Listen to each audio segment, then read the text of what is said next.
Hi, Dumelang.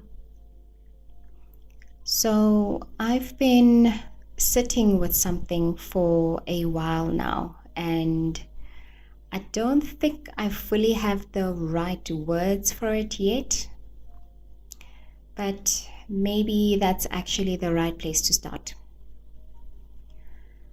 I've been thinking about blackness and how complicated it is to speak about it. It tends to be complicated to speak about race generally, right? And the complication usually comes in when you look at the context in which you are speaking about race. Who is in the room? Who are you speaking to? Who are you, right?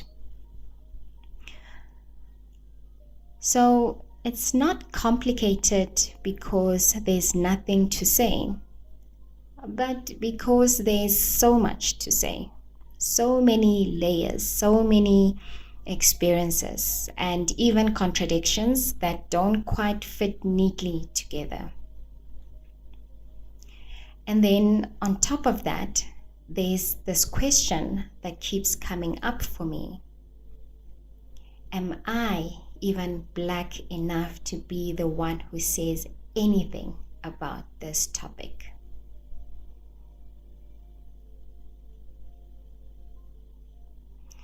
Before I go any further, I think it's important that I say where I'm speaking from. So let me position myself, because this isn't neutral. I'm not just saying words. These are not just thoughts floating somewhere. It's coming from somewhere very specific. I am a black woman, ke Motswana. I am the first generation in my family unit to obtain a university degree. And that already says a lot about the kind of life that I've lived, the opportunities I've had, and the expectations that I carry, my own and from where I come from, or my family, or my community, right? And this is because being first generation is not just an achievement, it's also a kind of pressure. A pressure to make something of what you've been given, right? To not waste it, to carry something forward, not just for yourself. And then there are spaces that I've moved through. I trained as a clinical psychologist in Cape Town. And in many of those spaces, I was often the only black person or one of very few. And even in my practice there, I found myself in similar positions. And I think that that does something to you, being the only or one of a few. You become very aware of yourself and how you are seen. You become aware of what you represent, even when you didn't choose to represent anything. And I think over time, you carry that awareness with you. So when I speak about blackness, I'm speaking from all of that, from my upbringing, from being first generation, from moving through spaces where I was often one of the only ones, right? And from trying to make sense of what that does to how I understand myself. So I'm not speaking from nowhere, I'm speaking from here.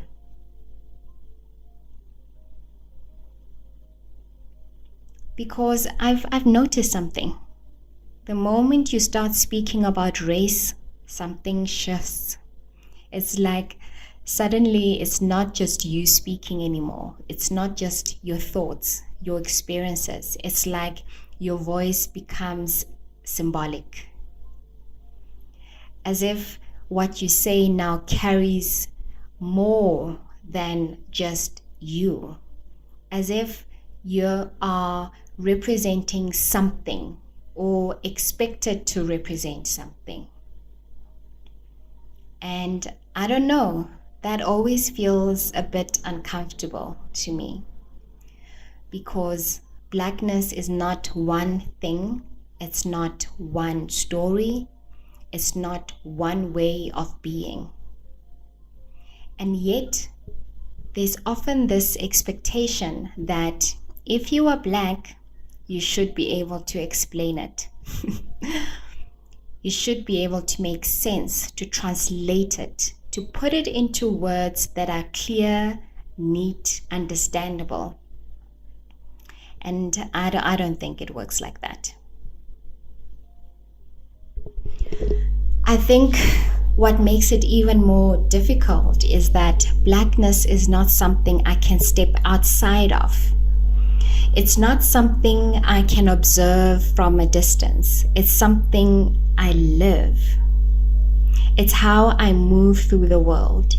It's how I am seen. It's how I experience spaces and how spaces respond to me. So when I speak about it, I'm not just speaking about an idea. I'm speaking about myself. And that's where it becomes vulnerable.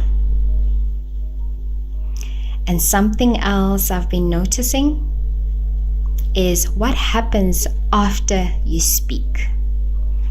Sometimes what comes back is silence. And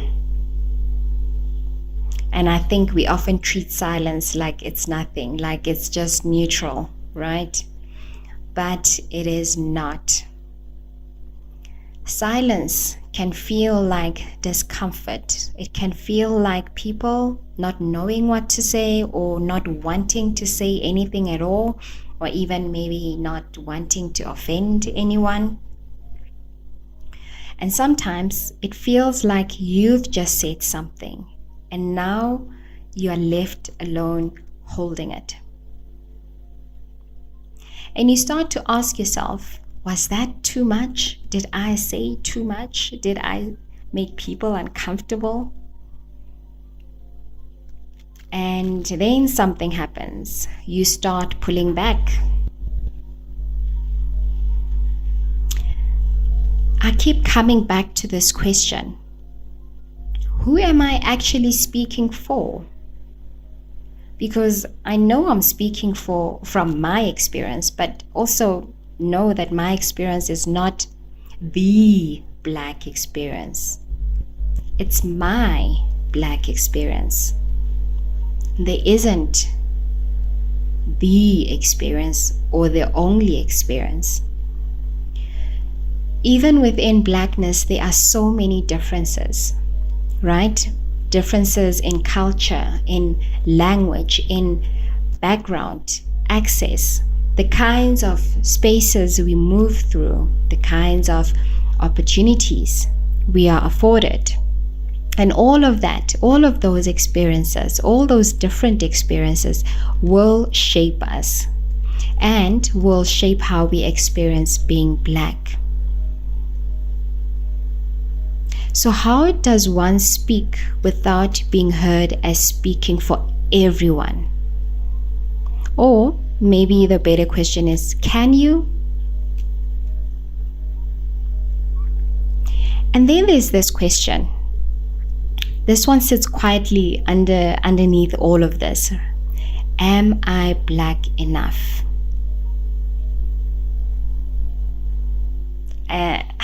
I don't think that question is simple. Sometimes it comes from how you are seen, how people respond to you, how you are positioned in different spaces.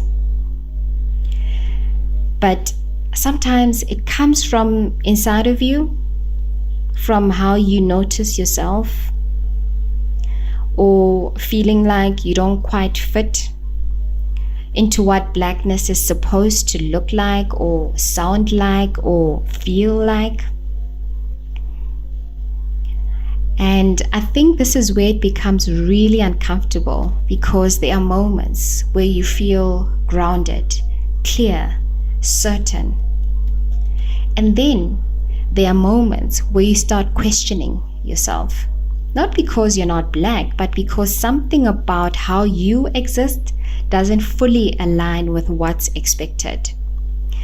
And those expectations are not always spoken, but they are felt. And I don't think we talk enough about the fact that Blackness itself is complex. It's not uniform, it's not the same across everyone. There are differences within it, real differences, and these shape how we live, how we relate, how we understand ourselves.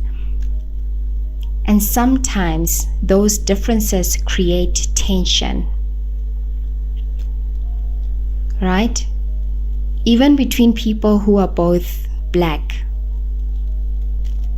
Right? So here's an example.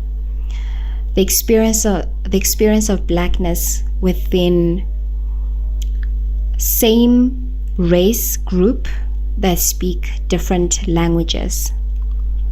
Right?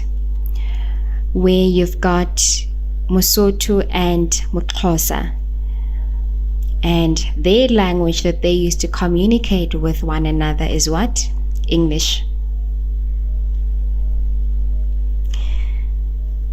So I've been trying to not rush to an answer to all these questions that I have. So I'm not trying to define Blackness too quickly or too neatly, and to not put it in a box. But I'm trying to sit with the fact that maybe it's not meant to be simple. Maybe there's beauty within that complexity. There's beauty within the differences.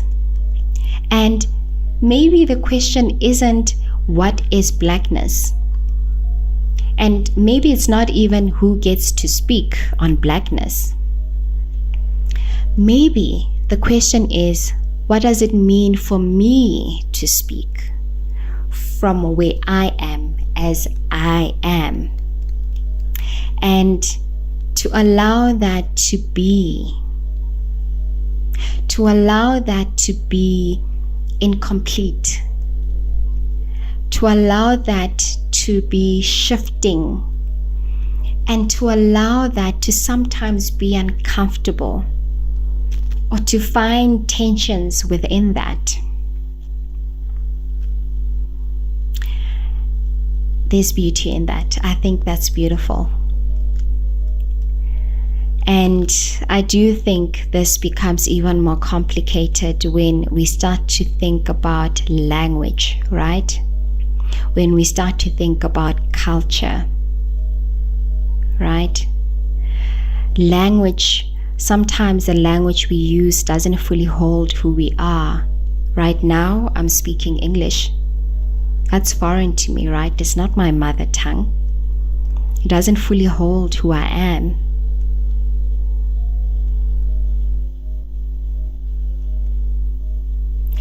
So,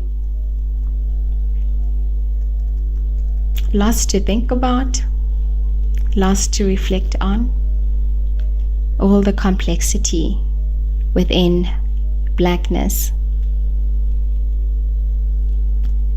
Now I want to think next about what happens when the language we are using doesn't fully hold who we are. I want to go there next. Lesedi Khanya, thank you for listening to this podcast.